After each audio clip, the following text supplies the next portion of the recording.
My name is Amelia, and I sit here today with a heart that still aches in the quietest moments. Not from the pain of the past, but from the weight of everything I have survived. That Sunday evening, my parents, the two people I had loved most in the world, sat across our dining table and humiliated my beautiful daughter Lily right in front of everyone. The crystal glasses clinked softly as my father poured the wine. The candles flickered like they were trying to hide the tension, and my mother's eyes kept darting away from Lily's innocent little face like it was something she was ashamed of. I had no idea then that this single dinner would shatter the entire world I had built my family, my trust, my marriage, and the fragile peace I had finally found after years of hidden heartbreak. But what I didn't know that day was that a lawyer with kind eyes and a briefcase full of truths would soon walk through my door and change my life forever. Let me take you back to the beginning, to the day I first met the man who would become my everything. His name was Jake. We were both so young, full of dreams, and a love that felt like it could light up the darkest nights. I was studying art at the local college, painting pictures of the world around me, and he was visiting from out of town for a family gathering. We met at that little cafe on the corner of Maple and Elm, the one with the wooden tables and the smell of fresh coffee and warm croissants.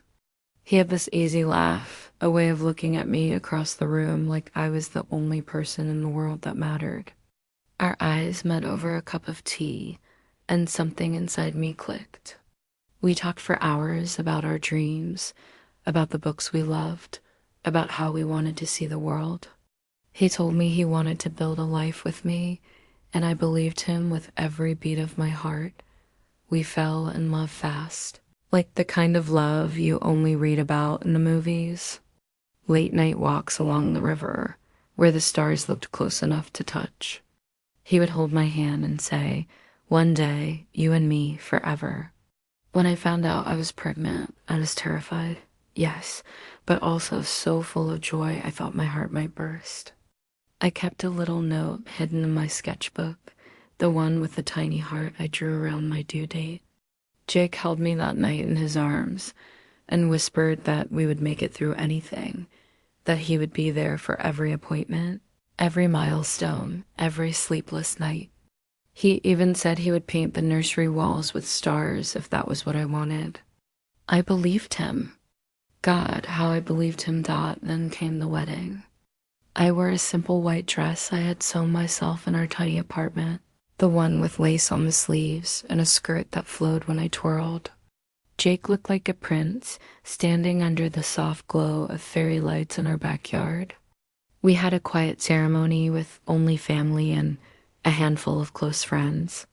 Lily arrived 6 months later on a rainy Thursday afternoon, and the world changed in the most beautiful way. She had my soft brown eyes and his warm smile, and the moment I held her in my arms, something inside me healed that had been broken for years. I worked nights at the little cafe downtown to keep us afloat, sliding into my uniform at midnight, serving coffee and smiles while secretly praying she would sleep through the night. Jake helped with the house fixing the leaky faucet, carrying heavy boxes, holding me when I cried from exhaustion. We saved every penny for our small house in the suburbs. On our 3rd anniversary, I opened the door to the nursery and found the crib waiting for our little girl, the one with the soft pink blankets and the mobile that played a gentle lullaby. I cried happy tears every single night for months, whispering to her in the dark, "You are my miracle." Those were the golden years, the ones I would cling to like a lifeline when everything else fell apart. Lily's first steps wobbly, determined, her tiny hands reaching for me. Her first words, "Mommy" and "Up," spoken with such pride that I felt like the proudest mother in the world. Her giggles, that high, sweet sound that made the whole house feel warm and safe. I painted pictures of her while she slept, the ones with her little handprints on the canvas.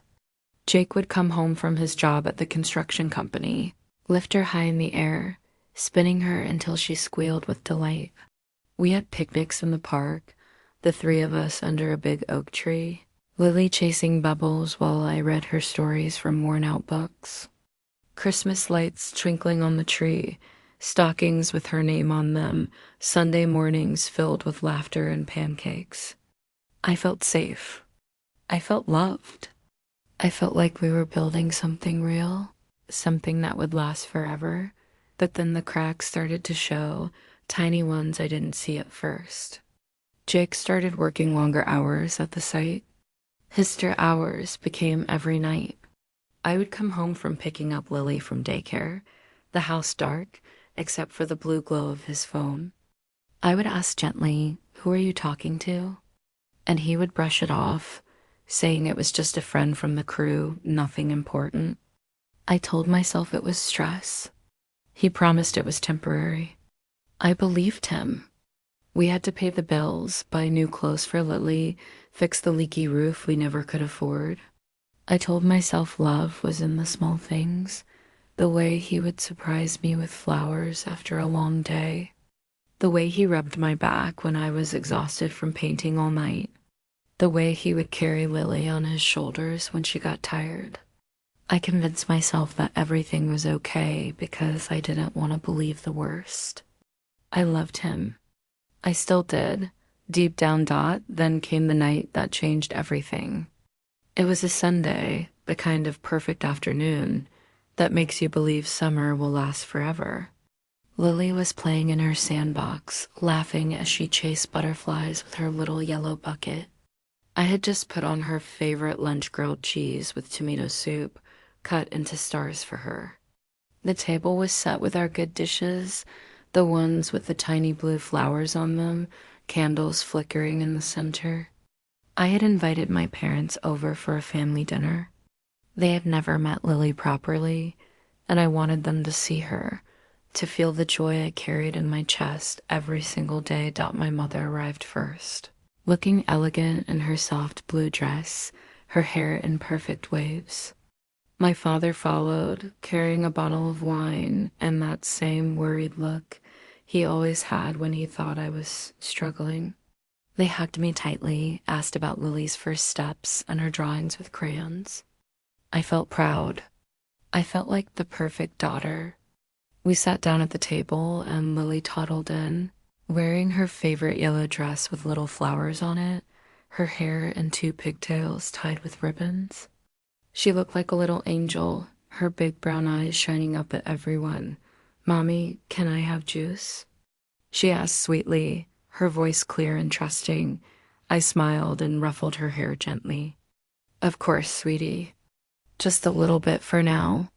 But my mother's face changed. She wrinkled her nose slightly and said, "Honestly, honey, that dress is so casual, and the color is bright. You could have chosen something softer, something more appropriate for company. Lily is growing up and she needs to learn to dress with a little more polish." I felt my heart drop like a stone. "But Mom, she just wants to play and feel comfortable. She's 5, not 10. My father cleared his throat and looked at Jake, who was setting the table with careful hands. "You know, son, Lily is growing up so fast that maybe we should be thinking about her future education and manners. A little more polish wouldn't hurt. She's a bright girl, but she needs to be seen the right way." Jake nodded, trying to smile at me like he always did when things got hard. "I agree with you both. Lily will be fine. She's a good kid. She loves you, honey." The words hit me like a slap across the face. Humiliation, right there at the dinner table, with my own daughter sitting between us, her little hands fidgeting with her spoon. I looked at her confused little face, and tears burned hot in my eyes. My parents had never spoken to her like that. They had always been the doting grandparents, buying her candy and telling her she was the cutest thing on earth. But that day, they saw me as weak, as someone who hadn't raised her properly, as the failure they had always believed me to be. The meal dragged on like a nightmare. My mother criticized the way I served the food, how the plates weren't arranged just right for such a special night. My father talked about how people like you could never amount to anything if they didn't focus on more than just motherhood. I tried to defend Jake, tried to explain that we were happy, that Lily was our world, that we were working hard to give her everything. But the damage was done. I felt small. I felt broken. I felt like the failure they had always seen me as. After dinner, as they left, my mother hugged me coldly and said, "You need to step up, young lady. Lily deserves better than this. You're letting her down, and it's showing." My father just shook his head and walked away without a word. I stood there in the doorway, Lily asleep in my arms, her head heavy on my shoulder, and felt the first real crack in the safe little world I had built with Jake. That night, I lay awake staring at the ceiling, tears streaming silently down my cheeks.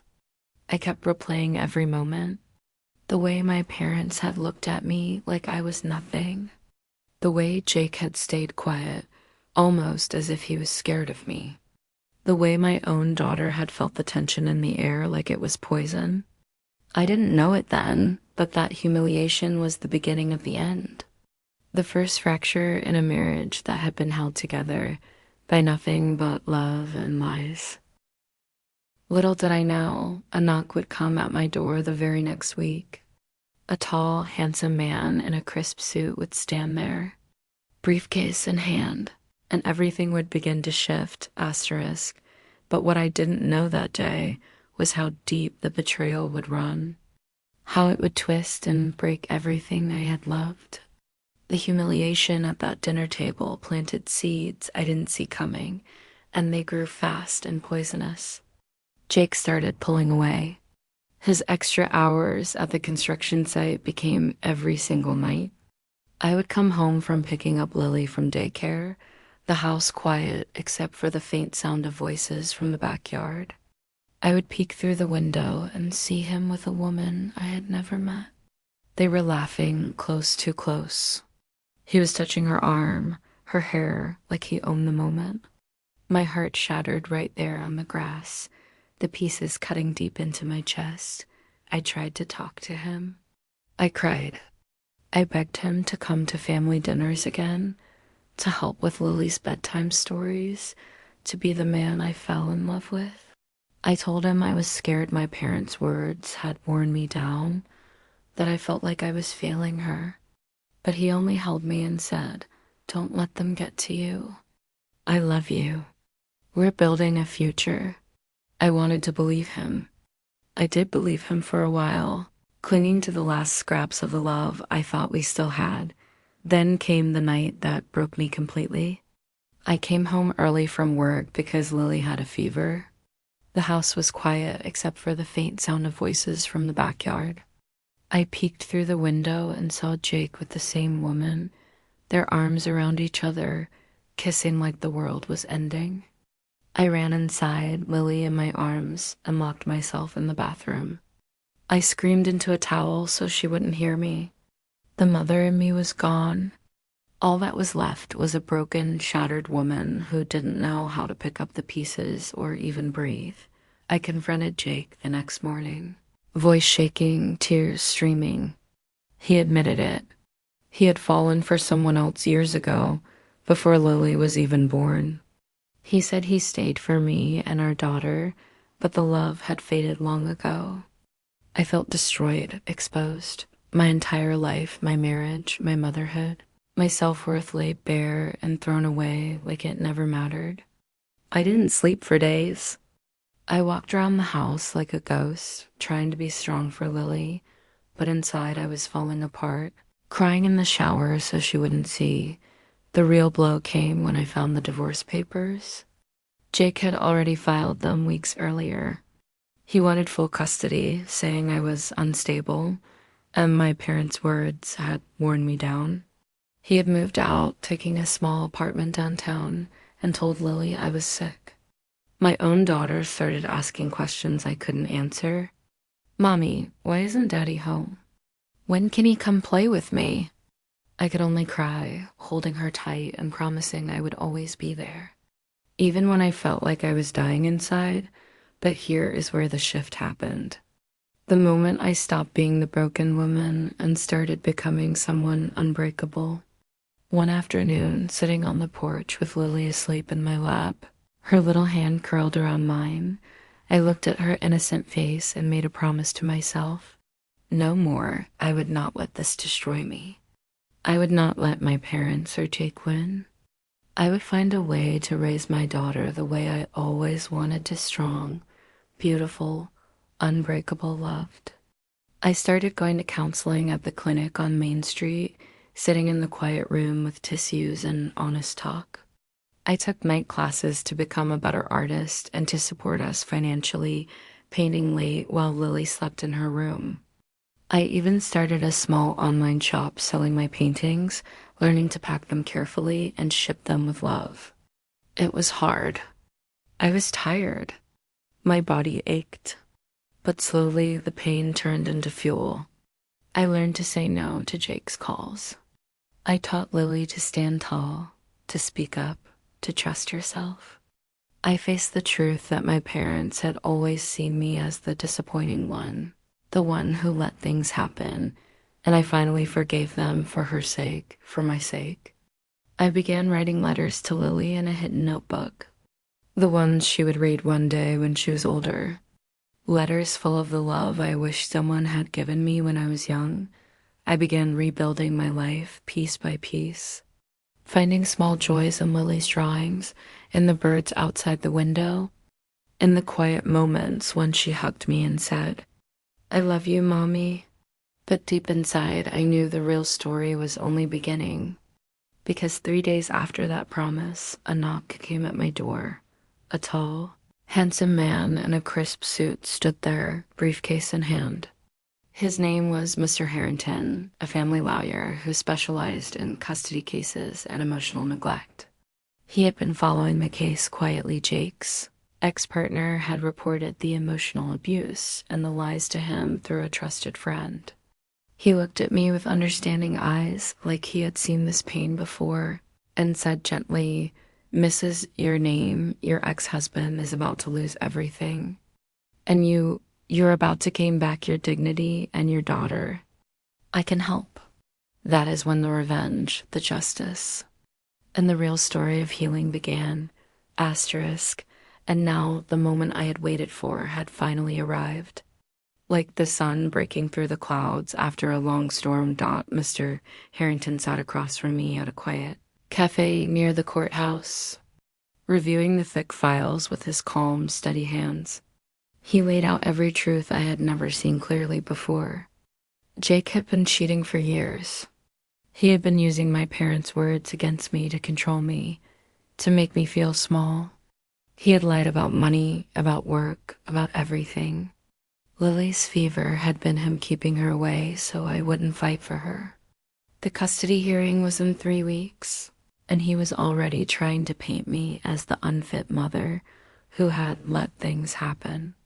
I felt the fire rise in my chest for the first time since that dinner table.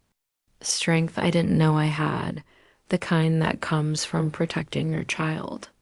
I started preparing with everything I had. I gathered every photo, every memory, every proof of Jake's neglect in a big box under my bed. I wrote letters to Lily, love letters she would read one day when she was older, letters full of the strength I wished I had when I was young. I practiced my testimony in the mirror, voice steady, eyes clear, hands not shaking.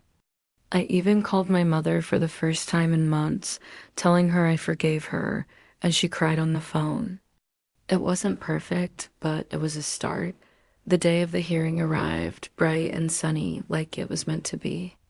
The courtroom was full of people, the judge's gavel sounding sharp but fair.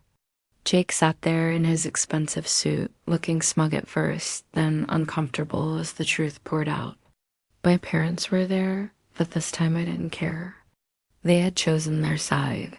Mr. Harrington stood beside me like a shield, his voice clear and strong. When it was my turn, I spoke from the heart, every word coming from the place where love lives. I never wanted this to happen, I said, voice trembling but strong, the words echoing in the quiet room. I loved Jake with everything I had. I gave him a daughter who is the light of my life, the one who makes me laugh every day. But he chose another woman. He chose lies. He chose to break us. And he wanted to break my daughter too. But I won't let him. I will raise Lily the way I always dreamed loved, supported, and free. She is my world. She is not a pawn in someone else's game. She is my everything. The judge looked at me, then at Jake, who shifted uncomfortably in his seat. Lily was brought in for the meeting, just 5 years old, but she walked in with her head high because I had taught her to be brave, to stand tall. She ran straight to me and hugged me tight, her little arms squeezing like she never wanted to let go. "Mommy, I missed you so much," she whispered, her voice small but sure. "Can we go home now? I want to draw with you." The judge granted me sole custody right there. Jake's lawyer tried to fight, but there was too much evidence text. Photos, the woman's testimony, my parents' words that now looked like they were chosen to hurt. Jake left the courtroom looking defeated, his future crumbling around him, his smile gone. My parents sat stone-faced in the back row, realizing too late the harm they had caused. They didn't say a word. Months later, the appeal was denied completely. Jake moved away with his new girlfriend, leaving everything behind. I kept the house. I built a new life. Lily is now the happiest little girl, full of art and laughter, with a mother who finally feels whole. She paints pictures of butterflies and stars, and every night she falls asleep in my arms, safe and loved. And that is the lesson, my friends, the one I carry with me every single day. No matter how shattered you feel after betrayal, after humiliation, after losing everything you thought was real, there's always a way to rise. Find the right lawyer, find your strength, find your voice, and protect your children with everything you have. Because love, real love, is not about what someone else takes from you. It is about what you choose to give back to yourself and to them. I am here today, stronger than ever, because I learned that the greatest revenge is not the pain I felt. It is the peace I have created for my daughter. And I would do it all over again 1,000 times because she is worth it.